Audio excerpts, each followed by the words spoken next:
मेरा नाम सुमिता है। मैं एक युवा और दिखने में काफ़ी सुंदर घरेलू सहायिका थी।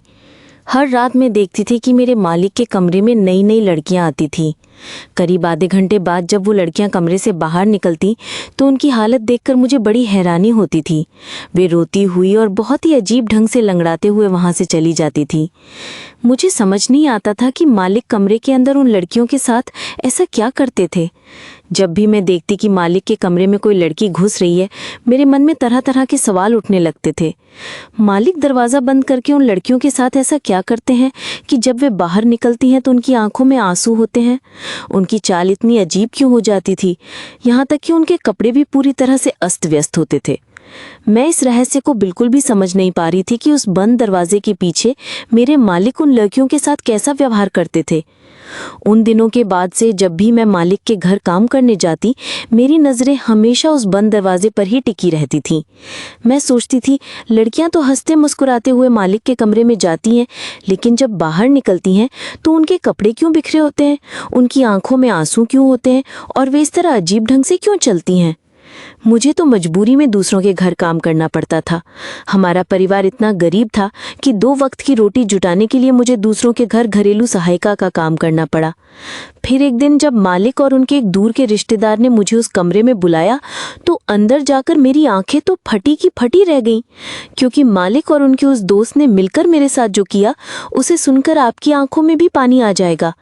जब मैं मालकिन के घर काम करती थी तो शुरुआत में मालिक और मालकिन मेरे साथ बहुत अच्छा व्यवहार करते थे।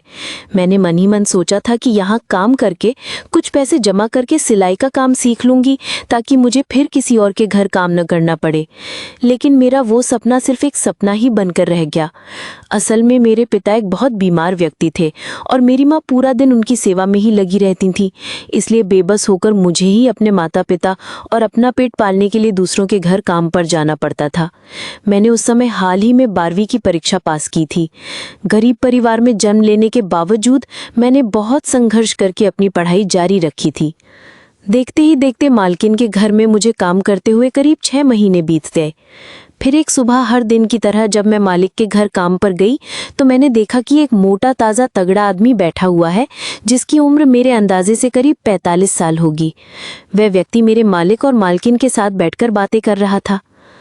जैसे ही मैंने घर में कदम रखा, मालिक और मालकिन ने मुझे बुलाकर कहा, देखो सुमिता, ये प्रकाश बाबू हैं। ये हमारे एक खास रिश्तेदार हैं। विदेश से हमारे घर कुछ दिनों के लिए घूमने आए हैं, इसलिए आज से प्रकाश बाबू की देखभाल तुम्हारी जिम्मेदारी है। चूंकि मैं उम्र में बहुत छोटी थी, इसलिए मेरे मालिक और मालकिन मुझसे अक्सर तू कहकर ही बात करते थे। मालकिन की बात सुनकर मैंने खुशी खुशी सिर हिलाकर सहमति दी और कहा, मालकिन आप बिल्कुल चिंता मत कीजिए, मैं प्रकाश बाबू का बहुत अच्छे से ध्यान रखूंगी। उसी पल मुझे ऐसा लगा जैसे प्रकाश बाबू मुझे ही बहुत अजीब नज़रों से सिर से पांव तक देख रहे हों। मैं बहुत शर्मा गई और जल्दी से वहां से चाय के कप उठाकर रसोई की तरफ चली गई। लेकिन रसोई में जाने के बाद भी जब रसोई की छोटी सी खिड़की से मेरी नज़र प्रकाश बाबू पर पड़ी तो मैंने देखा कि वो अब भी मुझे ही घूर रहे थे। मैं कुछ समझ नहीं पा रही थी कि वो मुझे इस तरह क्यों देख रहे थे। उनकी वो नज़र मुझे बहुत असहज कर रही थी। मुझे उनका इस तरह देखना बिल्कुल भी अच्छा नहीं लगा। जिस दिन से प्रकाश बाबू मालिक के घर रहने लगे थे, उस दिन से मुझे मालिक के घर काम करने में बहुत असहजता होती थी, क्योंकि मैं समझ नहीं पा रही थी कि प्रकाश बाबू हर समय मुझे ही क्यों घूरते रहते थे। फिर एक सुबह जब मैं मालिक के घर काम करने आई तो मैंने देखा कि 4-5 लड़कियां मालिक के घर में बैठी हुई हैं। पहले तो उन्हें देखकर मैं बहुत हैरान हुई।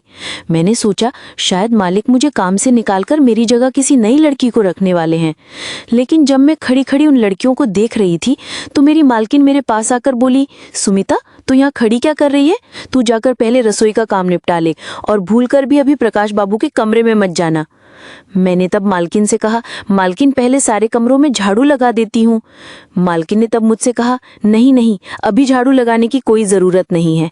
खासकर प्रकाश बाबू का कमरा तू आज बाद में साफ करना, क्योंकि प्रकाश बाबू अभी कमरे के अंदर बहुत ज़रूरी काम में व्यस्त हैं, इसलिए अभी उनका कमरा साफ करने की कोई ज़रूरत नहीं है। तू सीधे रसोई में चली जा। मैं मालकिन की बात सुनकर सिर हिलाकर चुपचाप रसोई में चली गई। रसोई की खिड़की से मुझे बरामदे का सब कुछ दिखाई दे रहा था। थोड़ी देर बाद मैंने देखा कि प्रकाश बाबू के कमरे का दरवाज़ा खुला और एक लड़की बाहर निकली। उस लड़की को देखकर मैं बहुत घबरा गई थी, क्योंकि उसके बाल बिखरे हुए थे, उसके शरीर पर कपड़े भी ठीक से नहीं थे और वह सिसक सिसक कर रो रही थी। मैं तो कुछ समझ ही नहीं पा रही थी कि प्रकाश बाबू उन लड़कियों को लेकर कमरे के अंदर ऐसा कौन सा जरूरी काम कर रहे थे।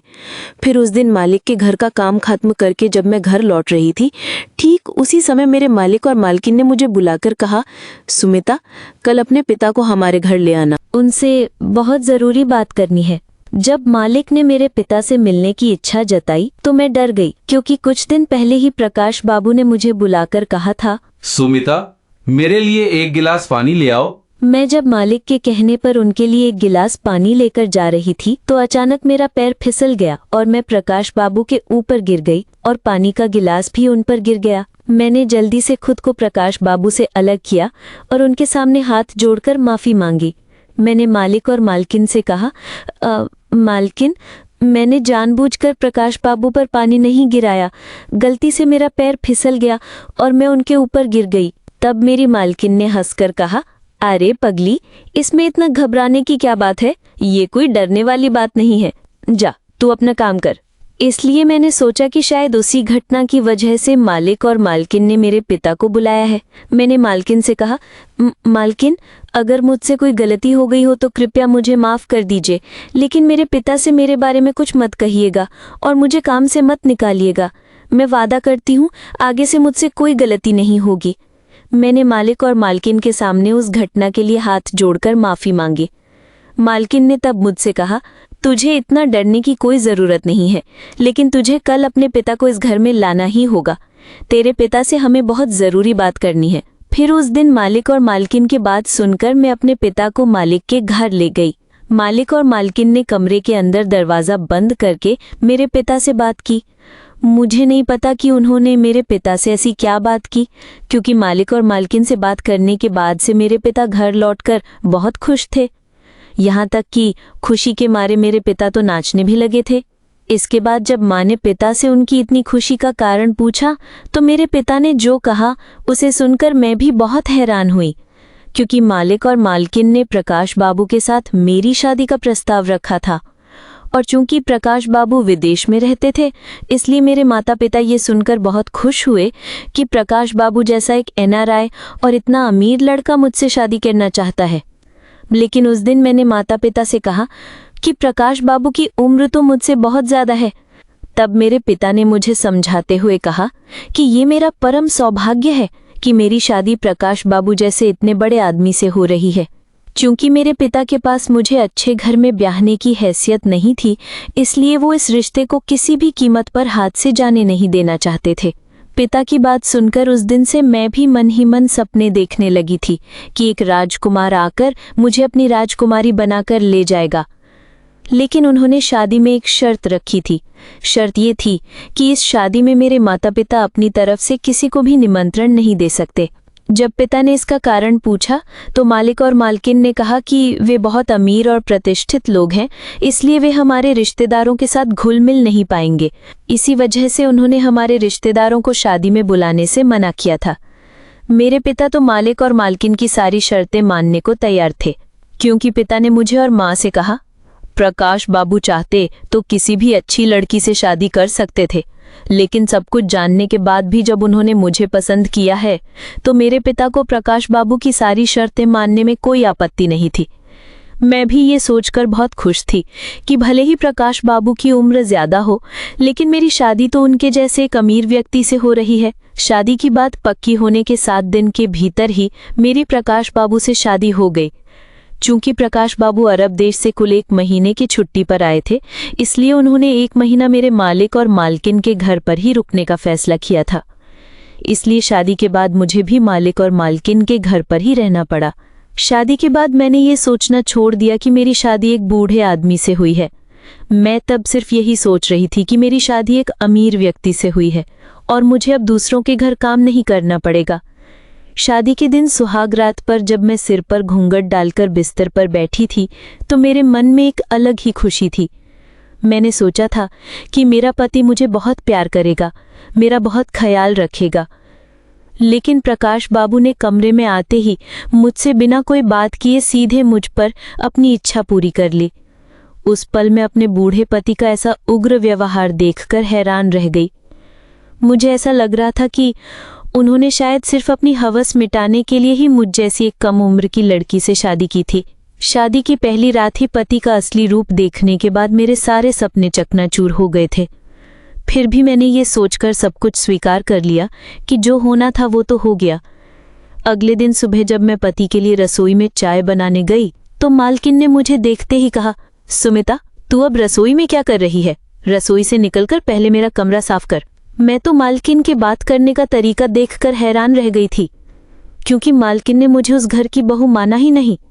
वो तो मुझे पहले की तरह ही नौकरानी समझती थी।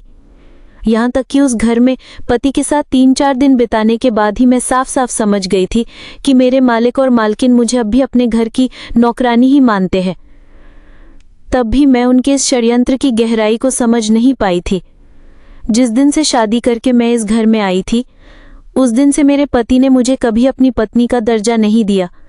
वो तो जब तब मुझ पर अपनी मर्जी चलाते थे और अपने सारे निजी काम जैसे जूते साफ करना, कपड़े धोना और प्रेस करना सब कुछ मुझसे ही करवाते थे। घर के बाकी सारे काम तो मुझे करने ही पड़ते थे।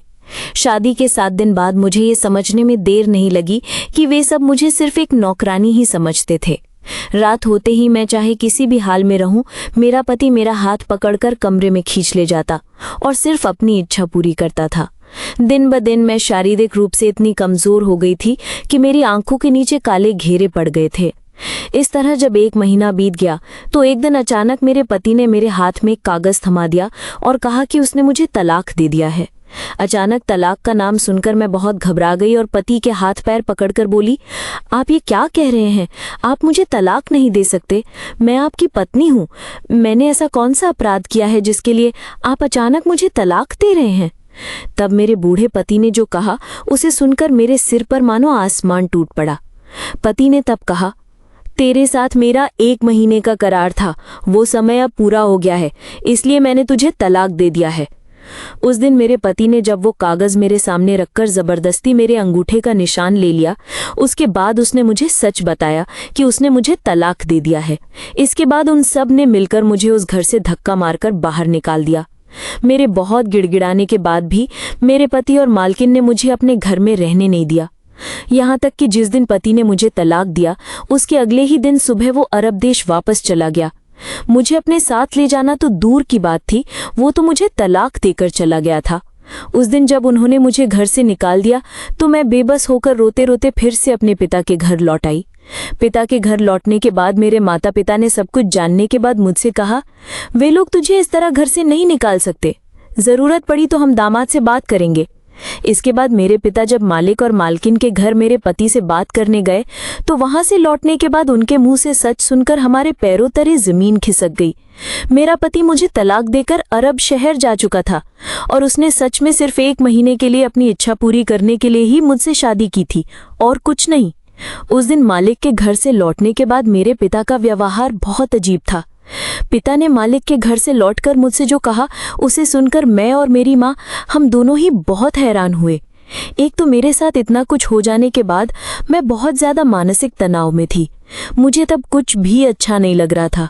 कोई इंसान इतना नीचे कैसे गिर सकता है कि सिर्फ अपनी शारीरिक जरूरतें पूरी करने के लिए मुझ जैसी एक गरीब और असहाय लड़की की जिंदगी बर्बाद कर दे।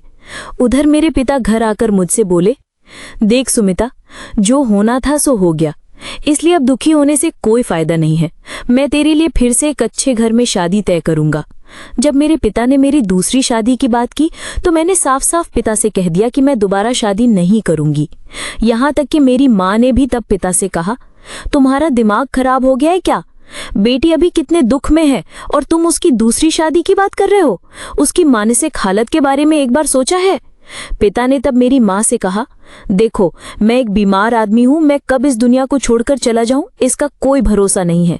इसलिए मैं जो भी कर रहा हूँ अपनी बेटी की भलाई के लिए ही कर रहा हूँ। मैं अपनी बेटी को इस हाल में नहीं देख सकता, इसीलिए मैं चाहता हूँ कि मेरी बेटी जिंदगी में आगे बढ़े, इसलिए मैं उसकी दूसरी शादी करवाना चाहता हूँ। मैंने तो कभी सपने में भी नहीं सोचा था कि मेरे अपने पिता ही मेरी जिंदगी इस तरह खत्म कर देंगे। इसके बाद मेरे पिता ने फिर से एक बूढ़े आदमी के साथ मेरी दूसरी शादी तय कर दी। शादी तय होने के 2 दिन बाद मैंने और माँ ने पिता के बारे में एक ऐसा सच जाना जिसे जानकर हमारे पैरों तले जमीन खिसक गई। मेरी माँ ने उस दिन अपनी पुरानी संदूक खोली थी शादी का कुछ सामान निकालने के लिए। तब उन्होंने देखा कि संदूक के अंदर कपड़ों के नीचे नोटों की कई गड्डियां रखी थीं। हमारे अंदाजे के मुताबिक वहां करीब 2 से 3 लाख रुपए थे। माँ तो इतने सारे पैसे देखकर हैरान होकर मुझे बुलाने लगी। मैं भी इतने पैसे देखकर चौंक गई थी। इसके बाद जब पिता घर लौटे तो माँ ने उन पैसों के बारे में मेरे पिता से पूछा। पिता तो पहले सच बताने को तैयार ही नहीं थे, लेकिन जब मेरी माँ ने पिता पर बहुत दबाव डाला तो पिता ने मजबूर होकर चिल्लाते हुए कहा कि उन्होंने इस बार 3 लाख रुपए के बदले में मुझे 1 महीने के लिए मेरे इस दूसरे होने वाले पति के हाथों में बेच दिया है। ठीक उसी तरह जैसे मेरे पहले पति ने 1 लाख रुपए के बदले में मुझे 1 महीने के लिए शादी की थी सिर्फ अपनी जरूरतें पूरी करने के लिए, इस बार भी मेरे पिता ने जिस आदमी के साथ मेरी शादी तय की थी वो भी एक एनआरआई था। पिता के मुंह से ये भयानक सच सुनकर मेरे सिर पर मानो आसमान टूट पड़ा। मेरे अपने पिता सिर्फ पैसों के लालच में मेरी जिंदगी बर्बाद कैसे कर सकते थे, मुझे यकीन ही नहीं हो रहा था। इसके बाद जब मेरी माँ ने पिता से इसका असली कारण पूछा कि पिता ने मेरे साथ ऐसा क्यों किया, तो पिता ने कहा, मैं एक असहाय इंसान हूँ, मुझ में इतनी हिम्मत नहीं है कि मैं अपनी इकलौती बेटी की शादी एक अच्छे घर में कर सकूं, इसलिए मैं इस तरह बेटी की शादी करवाकर पैसे जमा कर रहा था। मैंने सोचा था पिछले पैसे और इस बार के पैसे मिलाकर अपनी बेटी की शादी एक अच्छे घर में करवा दूंगा। मैंने जो कुछ भी किया अपनी इकलौती बेटी की भलाई के लिए ही किया है। ये कहकर मेरे पिता मेरे पैर पकड़कर रोने लगे और मेरे सामने हाथ जोड़कर बोले, बेटी, मैं तेरा एक लाचार बाप हूँ। मुझ जैसा बेबस बाप शायद इस दुनिया में कोई और नहीं होगा, लेकिन मैंने मजबूर होकर तेरे भविष्य के बारे में सोचकर ही ये पाप किया है। मुझे माफ कर दे बेटी। पिता के मुंह से सब कुछ सुनने के बाद मैंने पिता को गले लगाकर कहा, आप खुद को बिल्कुल असहाय मत समझिए और मैं आप लोगों को छोड़कर कहीं नहीं जाऊंगी, इसलिए मेरी शादी की बिल्कुल चिंता मत कीजिए। असल में जो लोग विदेश से अपने देश कुछ दिनों के लिए लौटते हैं, उनमें से कुछ लोग हम जैसी गरीब लड़कियों को लाखों रुपयों का लालच देकर अनुबंध पर शादी कर लेते हैं। फिर जब उनका मकसद पूरा हो जाता है तो वे वापस विदेश लौट जाते हैं। मेरे साथ भी ठीक वही हुआ था, लेकिन मेरे पिता ने सोचा था कि इस तरह 2-3 एनआरआई लोगों से मेरी शादी करवाकर पैसे जमा करके मेरी एक अच्छे घर में शादी करवा देंगे। लेकिन मेरे पिता ये समझ ही नहीं पाए कि अच्छे घर में शादी करवाने के चक्कर में वो मेरी पूरी जिंदगी बर्बाद कर रहे थे। ये बात मेरे पिता को बहुत देर से समझ में आई। खैर, अब मैं दूसरों के घर काम नहीं करती। मेरी पहली शादी के बाद मिले उन पैसों से मैंने अपने घर पर ही एक छोटी सी किराने की दुकान खोल ली है। उस दुकान पर मैं और माँ बैठती हैं और हमारी दुकान अब काफ़ी अच्छी चल रही है। अब उसी दुकान की कमाई से हमारा घर चलता है। और जिस आदमी के साथ मेरी दूसरी शादी तय हुई थी, पिता ने वो पैसे उस एनआरआई आदमी को लौटा दिए थे। अब मैं अपने माता पिता के साथ बहुत खुश और